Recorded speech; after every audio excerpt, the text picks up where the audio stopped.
کہ جن پر اللہ نے دین اسلام کو مکمل فرمایا ہے، اور وہ ذات ہے جناب محمد رسول اللہ صلی اللہ علیہ وآلہ وسلم کی۔ نبوت کا منصب کیا ہے؟ ایک نبی اور رسول کی ذمہ داری کیا ہے؟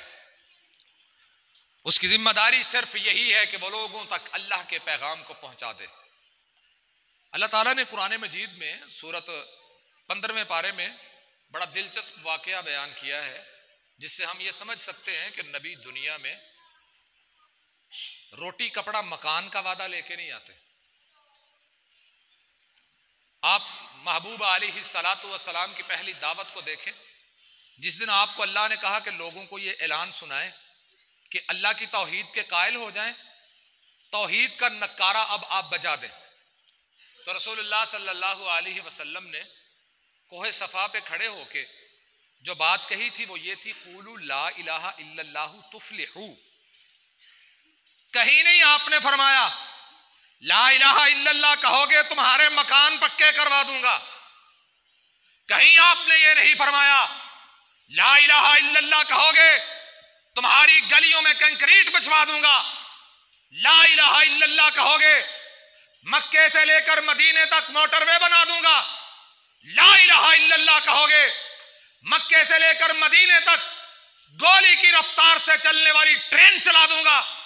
کہا لا الہ الا اللہ کہو تفلحو، میرا مقصد آنے کا، میرا پیغام یہ ہے، میں اس کامیابی کی دعوت دیتا ہوں جو کامیابی اس دنیا میں ختم نہیں ہوتی ہے، جس کی انتہا یہاں سے شروع ہوتی ہے اور دوسری انتہا اس کی جنت میں جا کے ختم ہوتی ہے۔ میں تمہیں نہ روٹی کے وعدے لے کے آیا ہوں، نہ کپڑے کے وعدے لے کے آیا ہوں، نہ مکان کے وعدے لے کے آیا ہوں، میں منصب رسالت کے ساتھ آیا ہوں، اور میں تمہارے لیے بخشش اور ہمیشہ کی کامیابی کا وعدہ لے کے آیا۔ اللہ کے نبی نے کبھی وعدہ نہیں کیا کہ میں تمہیں کپڑے دوں گا، تمہیں روٹیاں دوں گا۔ اگر یہی مقصد ہوتا نبوت کا تو سیرت کی کتابوں میں لکھا ہوا ہے کہ مکے کے لوگوں نے کہا تھا کہ آپ ہمارے ساتھ مک مکا کیجئے، بیٹھیے ہمارے ساتھ ایک ٹیبل پہ۔ پیغام بھیجا ابو طالب کے ہاتھ کہ آپ ہمارے ساتھ بیٹھیں، بات طے کرتے ہیں، یہ روز روز کی چخ چخ کو ختم کرتے ہیں، ہم تیرے ساتھیوں کو مارتے ہیں، تو ہماری بات کو نہیں مانتا، چلے بات کو کسی کنارے لگائیں۔ جی کنارے کیسے لگائی جائے گی؟ پیسہ چاہیے تو مکے کی تمام دولت کا آپ کو مالک بنا دیتے ہیں۔ خوبصورت عورت چاہیے تو جس قبیلے پر جس عورت پر تم ہاتھ رکھو گے وہ تمہارے حرم میں بھیج دیتے ہیں۔ پروٹوکول چاہیے، دنیا کے جس بادشاہ کے مطابق پروٹوکول چاہتے ہو وہ پروٹوکول مل جائے گا۔ آپ نے کیا فرمایا؟ ابو طالب کی ساری باتیں سنی، آپ نے فرمایا میرے ایک ہاتھ پہ چاند رکھ دیں، دوسرے ہاتھ پہ سورج رکھ دیں، اور مجھے کہیں کہ اپنے مقصد سے باز آ جا، تو میں اپنے مقصد سے باز آنے والا نہیں ہوں۔ اور وہ مقصد کیا تھا؟ قولوا لا الہ الا اللہ۔ دنیا کے دلوں سے دنیا والوں کا خوف نکال کے عرش والے اللہ کا خوف بھرا جائے۔ یہ تو بات بہت پہلے طے ہو سکتی تھی، 23 سال محنت کی ضرورت ہی نہیں تھی۔ ایک نبی اور ایک رسول، اس کی رسالت کا مقصد کیا ہوتا ہے؟ اللہ رب العزت نے قرآن مجید میں وہ واقعہ بیان کیا ہے کہ لوگوں نے کہا کہ آپ اس طرح کریں کہ ہم دیکھنا چاہتے ہیں کہ آپ کے لیے آسمان سے کتاب کا نزول ہو ہمارے سامنے، آپ وہ کتاب کھولیں ہمارے سامنے پڑھیں، ہم آپ کو نبی مان لیں گے۔ اچھا یہ نہیں ہو سکتا تو آپ اس طرح کریں، مکے میں سبزہ نہیں تھا، بے آب و گیا زمین ہے، زمزم کے کنویں کے علاوہ کوئی پانی کا ذخیرہ نہیں ہے، آپ اس طرح کریں یہاں پر آپ کے لیے باغوں کی جناب کتاریں بن جانی چاہیے، باغ اگانے چاہیے۔ اچھا یہ بھی نہیں ہو سکتا تو پھر اس طرح ہونا چاہیے کہ ایک فرشتہ آئے، آپ اس کے پیچھے پیچھے ہوں، فرشتہ آپ کے آگے آگے ہو، اور دنیا کو یہ اعلان کرے کہ لوگوں یہ اللہ کا رسول ہے، ہم تمہیں رسول مان لیں گے۔ یہ بھی نہیں ہو سکتا تو آپ ہمارے سامنے سیڑھی لگائیے، آسمان پر چڑھ جائیے، آسمان پر ہمارے سامنے چڑھیے، چڑھ کے جا کے کتاب لے کے آئیے، ہم آپ کو نبی مان لیں گے۔ اب آپ کیا ہیں؟ نبی تھے نا، خاتم النبیین تھے، خاتم المرسلین تھے صلی اللہ علیہ وسلم. آپ چاہتے تو ان کی یہ ڈیمانڈیں پوری نہیں ہو سکتی تھی، ان کے یہ تقاضے پورے ہو سکتے تھے، کر سکتے تھے، لیکن آپ نے کیوں نہ پورے کیے؟ ادھر سے اللہ کی طرف سے جواب آتا ہے کہ محبوب آپ ان سے فرمائیے یہ سارے کام میرے اللہ کے اختیار میں ہیں. حل کنت الا بشر رسولا، کہ اللہ نے مجھے بشر بنایا ہے، میری جہاں تک اللہ نے طاقت دی ہے وہیں تک ہے. یہ جو تم مانگتے ہو یہ ساری چیزیں ممکن ہیں، امکان ہے، ہو سکتی ہے، لیکن تب ہوں گی جب عرش والا اللہ چاہے گا. وہ چاہتا نہیں ہے، نہیں ہوں گی. اور میں کیا ہوں، میرا مقصد کیا ہے، میرا مشن کیا ہے، میرا منصب کیا ہے؟ حل کنت الا بشر رسولا، میں بشر ہوں لیکن بشروں میں سب سے بڑھ کر افضل بشر ہوں. افضل بشر اس لیے ہوں کہ اللہ نے مجھے اپنا رسول بنایا ہے. نہ صرف رسول بنایا ہے بلکہ رسولوں کا خاتم بنایا ہے، رسولوں کا امام بنایا ہے، رسولوں کا خطیب بنایا ہے. اس لیے میں جہاں تک میرا منصب ہے وہیں تک کام کر سکتا ہوں. اس سے آگے جو کام ہے یہ عرش والے اللہ کی مرضی سے ہیں، وہ کرے یا نہ کرے. کیا سمجھے؟ اب رسالت کیا ہے؟ یہاں پر تو ہم نے رسالت یہ سمجھ لی کہ خدا کا پکڑا چھڑائے محمد، محمد کا پکڑا چھڑا کوئی نہیں سکتا. صلی اللہ، منہ میٹھا کیجئے، کہہ دیجئے صلی اللہ. جتنی محبت ہے ذرا اتنی آواز آنی چاہیے صلی اللہ. محبوب کے نام پہ کنجوسی نہیں ہونی چاہیے. آپ کے منہ میں مٹھاس نہیں محسوس ہوتی جب آپ درود پڑھتے ہیں تو کہہ دیجئے ایک مرتبہ پھر صلی اللہ علیہ وآلہ وسلم. رحمت عالم صلی اللہ علیہ وآلہ وسلم کی رسالت کا مقصد کیا تھا؟ کہ لوگوں کو شیطان کے رستے سے ہٹا کے رحمان کے رستے پہ لگایا جائے. ہم نے کیا کہا کہ خدا کا پکڑا چھڑائے محمد، محمد کا پکڑا چھڑا کوئی نہیں سکتا صلی اللہ علیہ وآلہ وسلم. لیکن جو آیا ٹکرایا مشن رسالت کے ساتھ، جو آیا ٹکرایا رسالت کے منصب کے ساتھ، جو آیا ٹکرایا رسالت کے پیغام کے ساتھ، جو آیا مقابلے کے لیے میدان میں، چاہے وہ در پردہ مسلمان نہ تھا، ظاہر سے مسلمان تھا اور اپنے اسلام کے اظہار دن رات کیا کرتا تھا، لوگوں کو بتایا کرتا تھا میں سچا عاشق ہوں، میں سچی محبت کرنے والا ہوں. محبوب منبر پہ نہ آیا کرتے تھے، وہ ساتھ کھڑا ہو کے اعلان کیا کرتا تھا لوگوں ہاؤلائی رسول اللہ، یہ جو شخصیت اس منبر پر بیٹھی ہے عام شخصیت نہیں ہے، یہ اللہ کے رسول ہیں جن کا نام محمد رسول اللہ ہے صلی اللہ علیہ وسلم. لیکن دل میں محبت نہ تھی. کیا کہا؟ خدا کا پکڑا چھڑائے محمد. خدا نے کہا ایسی بات نہیں ہے، بات کو بدلیے. محبوب کی دعوت کا انکار ہوتا ہے، مشن رسالت کا انکار ہوتا ہے. یہ ایک شعر کہہ کے رحمت عالم صلی اللہ علیہ وسلم کی 63 سالہ زندگی، اس میں سے 23 سالہ نبوت کے اعلان کے بعد کہیں 23 سال تک آپ نے جو پیغام اس کائنات کو دیا اس سارے پیغام کی نفی کر دیتے ہیں ہم جب یہ کہتے ہیں کہ خدا کا پکڑا چھڑائے محمد، محمد کا پکڑا چھڑا کوئی نہیں سکتا صلی اللہ علیہ وسلم. یاد رکھیے کائنات میں، مخلوق میں سب سے اونچا مقام ہے محمد الرسول اللہ صلی اللہ علیہ وسلم. اس سے بھی پہلے کی بات سنیے، دنیا میں جتنے بھی منصب ہیں، جتنے بھی مقام ہیں، جتنی بھی کرسیاں اور سیٹیں ہیں، سیٹوں کی لڑائی ہے نا. ملازم ایک فیکٹری میں 10 ملازم کام کرتے ہیں، ان میں بھی سیٹوں کی لڑائی ہے. ایک ادارے میں 15 بندے کام کرتے ہیں، ان میں بھی سیٹ کی لڑائی ہے. ایک ملک کے عوام ہیں، ان میں بھی سیٹ کی لڑائی ہے. ہر جگہ بھی سیٹ کی لڑائی ہے کہ نہیں؟ ان تمام سیٹوں سے سب سے اونچی سیٹ ہے نبوت و رسالت کی. اور نبوت و رسالت کی سیٹوں میں سے سب سے اونچی سیٹ، جسے آپ کہہ لیں کہ جو پرنسپل ہیں، جو نبیوں کے امام ہیں، سب سے اونچی سیٹ ہے ان کی، اور وہ ہیں جناب محمد الرسول اللہ صلی اللہ علیہ وآلہ وصحبہ وبارک وسلم۔ لیکن یاد رکھیے، عقیدہ درست کیجئے، مقام سب سے اونچا ہے، مقام دینے والا کون ہے؟ کون ہے؟ پھر معلوم ہوا کہ محبوب سے اوپر ذات کس کی ہے؟ ذرا مل کے بولو، سب سے اوپر ذات کس کی ہے؟ اس سے نیچے کون ہے؟